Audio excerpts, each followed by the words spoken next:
Olá, amados, mais um devocional, mais uma palavra de Deus para abençoar a tua vida, amém? Quem não conhece a história de Davi e Golias, amém, amados?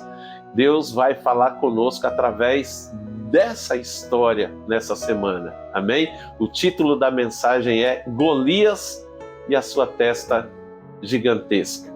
Mas antes, que a graça e que a paz do Senhor Jesus seja com você e com toda a sua família. Lembre-se, meu amado, o melhor de Deus está por vir e o melhor de Deus é o cumprimento das promessas que o Senhor nos fez. Ele não deixa nenhuma das suas promessas cair por terra, então creia, persevere, confia no Senhor. Ele vai cumprir todas as suas promessas para que o nome dele seja glorificado nas nossas vidas, no nome de Jesus, amém? Para falar a respeito dessa mensagem, querido, nós vamos ler um texto da palavra de Deus que está lá, primeiro livro de Samuel, capítulo 17, a partir do verso 1, que diz assim: Os filisteus juntaram suas forças para a guerra e se reuniram em Socó de Judá, e acamparam em Éfes-Damim, entre Socó e Azeca. Saul e os israelitas reuniram-se e acamparam no vale de Elá, posicionando-se em linha de batalha para enfrentar os filisteus. Os filisteus ocuparam uma colina e os israelitas outra, estando o vale entre eles. Um guerreiro chamado Golias, que era de Gate, veio do acampamento filisteu, tinha 2 metros e 90 centímetros de altura, ele usava um capacete de bronze e vestia uma couraça de escamas de bronze que pesava 60 quilos. Nas pernas usava candeleiras de bronze e tinha um dardo de bronze pendurado nas costas. A haste da sua lança era parecida com uma lançadeira de tecelão e sua ponta de ferro pesava 7 quilos e 200 gramas. Seu escudeiro ia à frente dele. Golias parou e gritou às tropas de Israel: Por que vocês estão se posicionando para a batalha? Não sou eu um filisteu e vocês, os servos de Saul? Escolham um homem para lutar comigo.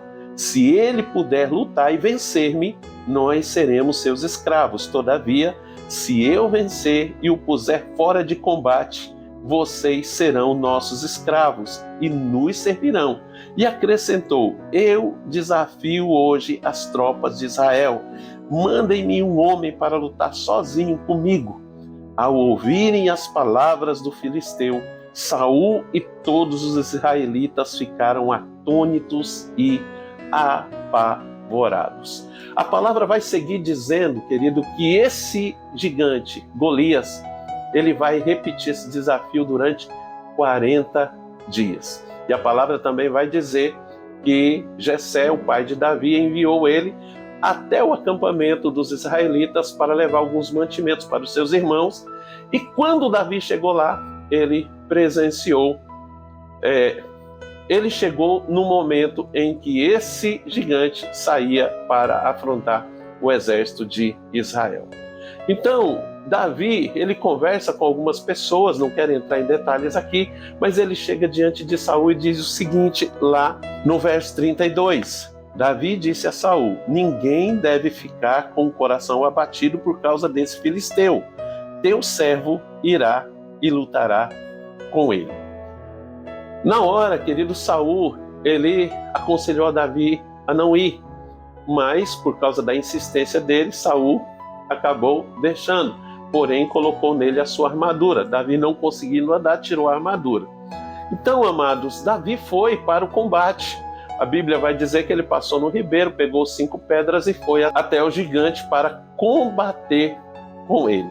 Quando ele chegou lá, a palavra vai dizer o seguinte, no verso 45. Davi, porém, disse ao filisteu: Você vem contra mim com espada, com lança e com dardos, mas eu vou contra você em nome do Senhor dos Exércitos, o Deus dos exércitos de Israel, a quem você desafiou. O restante você com certeza já sabe. O gigante veio para cima de Davi. Davi pegou uma das pedras que estavam no alforje, colocou numa funda e cravou essa pedra na testa do gigante. Daí o título da mensagem. A palavra onde a gente começou a ler no começo do capítulo 17 diz que os filisteus vieram para a guerra contra Israel. Só que depois de falar qual era o posicionamento deles, começou a apresentar esse gigante Golias e falar de todos os seus atributos. No versículo 11 vai dizer que, ao ouvir as palavras do desafio desse filisteu, Saul e todo o seu exército ficaram atônitos e apavorados, se encheram de medo. Por que Saul e o seu exército ficaram atônitos e apavorados? E Davi não ficou, querido. Por que ele não se apavorou? Por que ele não ficou com medo? E por que ele foi para o combate contra Golias, mesmo não tendo experiência de guerra ou de ter estado no exército antes? Querido, porque quando Saul e o seu exército viram Golias se aproximando e fazendo aquele desafio, os olhos deles fitaram todos os atributos do seu inimigo. E todas as vezes, amado, diante de uma dificuldade, diante de uma luta, diante de uma circunstância adversa, se nós colocarmos os nossos olhos na dificuldade, nós iremos ficar apavorados. Nós poderemos ficar paralisados e com certeza seremos derrotados por aquela dificuldade, por aquela luta, por aquela situação que está vindo contra as nossas vidas, amado. Por isso, querido, nós não podemos ser como Saul e o seu exército. Nós não podemos olhar diante das lutas, diante das dificuldades, nós não podemos fitar os nossos olhos nos atributos do nosso inimigo. Nós temos que ser como Davi. Por que Davi foi contra Golias, mesmo não tendo experiência de guerra? Porque ao invés de olhar para os atributos do inimigo, os olhos dele estavam postos no Senhor. E quando, amado, nossos olhos estão no Senhor, as dificuldades, as lutas, as circunstâncias adversas que estão diante de nós, quanto maiores elas são, maiores serão as nossas chances de alvejá-los e sairmos triunfantes sobre elas, querido. Porque enquanto os soldados de Saul, eles ficavam olhando, fitando todos os atributos do inimigo, o capacete de bronze, a couraça de escamas de bronze que pesava 60 quilos, a ponta da lança que pesava 7,2 kg. Davi olhou e não viu nada disso. Com certeza viu só o tamanho da testa daquele gigante.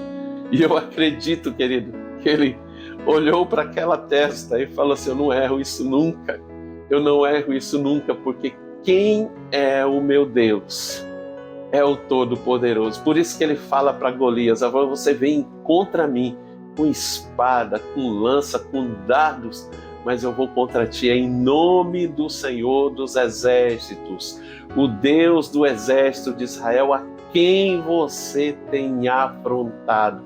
Querido, nós precisamos confiar no Senhor diante das lutas que surgem diante de nós. Amém? Como Davi confiou, o exército de Saul e Saul passaram 40 dias sendo afrontados, mas eles não ousavam, eles não tinham olhos para outra coisa a não ser para os atributos do inimigo. Não olhe para os atributos do teu inimigo, querido. Olhe para o Senhor. Fite os teus olhos no Senhor. Creia nele. Você tem palavra de Deus para a tua vida, querido. Você só precisa de uma palavra. Você só precisa de uma palavra. Então creia nele. Ele vai te dar vitória. Ele vai te dar vitória. Ele vai guiar você. Querido, e toda pedra que você lançar contra o teu inimigo, com os teus olhos fitos no Senhor, você vai acertar na testa do gigante. Amém? Glória a Deus. Para a gente poder encerrar essa mensagem, meu amado, eu quero ler mais um texto da palavra de Deus contigo. Está lá na segunda carta de Paulo a Timóteo, no capítulo 1, versículo 7, que diz assim: pois Deus não nos deu um espírito de covardia, mas de poder, de amor e de equilíbrio. Querido, espírito de covardia. é quando nós fitamos os nossos olhos na qualidade do inimigo. Querido, não olhe para as qualidades do inimigo, para os atributos do inimigo. Olhe para o Senhor, confia nele. Porque se você olha para os atributos do inimigo, você vai começar a exaltar esses atributos. Foi o que aconteceu com o exército de Saul e com Saul. Eles fitaram os olhos nos atributos de Golias e começaram a exaltar eles. Por isso ficaram atônitos e apavorados. Davi não. Davi tinha os olhos postos no Senhor. Então, quando esse Golias saiu para afrontar o exército do Senhor, não, eu vou contra ele, porque quem vai me dar vitória não é a força do meu braço, mas o Deus que eu sirvo. E ele foi e venceu. E nessa semana você pode ir e pode vencer. Basta que você pare de enxergar os atributos do inimigo e enxergue o tamanho da testa dele. E entenda que quanto maior é o inimigo, se você está com os teus olhos no Senhor, mais fácil é você acertá-lo e vencê-lo. Amém? Glória a Deus. Deixa eu orar com você, Pai, no nome do Senhor Jesus, ó Deus. Nós queremos te agradecer, porque se nós estamos aqui hoje aprendendo de ti, da tua palavra e ouvindo essa palavra, é porque até aqui o Senhor nos ajudou. Meu Deus, no nome de Jesus, tua palavra diz, Senhor Deus, lá no capítulo 16 do Evangelho de João, no verso 33, que no mundo nós teremos aflições, ou seja, muitas lutas, Pai. Mas o Senhor nos anima dizendo, tem de bom ânimo, eu venci o mundo. Pai, se os nossos olhos estiverem postos em Ti, não há inimigo que possa prevalecer contra nós. Então, Senhor, no nome de Jesus, nós não queremos, ó Deus, ser como Saul e o seu exército. Ó Deus, que o Senhor nos ajude a sermos como Davi, Senhor, que não olhou para os atributos do inimigo, mas confiou no Senhor e colocou seus olhos em Ti, ó Pai. No nome de Jesus, que o Senhor tome a vida do meu irmão, da minha irmã nas Tuas mãos, e que nessa semana o Senhor seja com ele dessa forma, o guie, ó Deus, no nome de Jesus Cristo, Pai, e lhe dê vitória sobre todas as suas lutas, ó Pai. No nome de Jesus, que Teu nome seja, ó Deus, exaltado e glorificado através das vitórias do meu irmão nessa semana, no nome de Jesus. Amém e amém. Amém, meu querido, que o Senhor te abençoe tremendamente nessa semana. Então fica firme. Se os inimigos se levantarem contra você, não coloque os seus olhos nos seus atributos. Olhe para o Senhor, confia nele, confia nas promessas, que ele vai cumprir as promessas dele na tua vida. Fica firme, querido, no nome de Jesus Cristo, e o Senhor vai te dar vitória no nome de Jesus. Amém? Se você ainda não está inscrito aqui no meu canal, querido, no nome de Jesus, por gentileza, se inscreva, compartilhe essas mensagens com as pessoas que você conhece, peça para elas também se inscreverem aqui no meu canal e você vai estar me ajudando, me abençoando tremendamente também no nome de Jesus. Amém? Grande abraço, Deus te abençoe e até semana que vem, no nome de Jesus.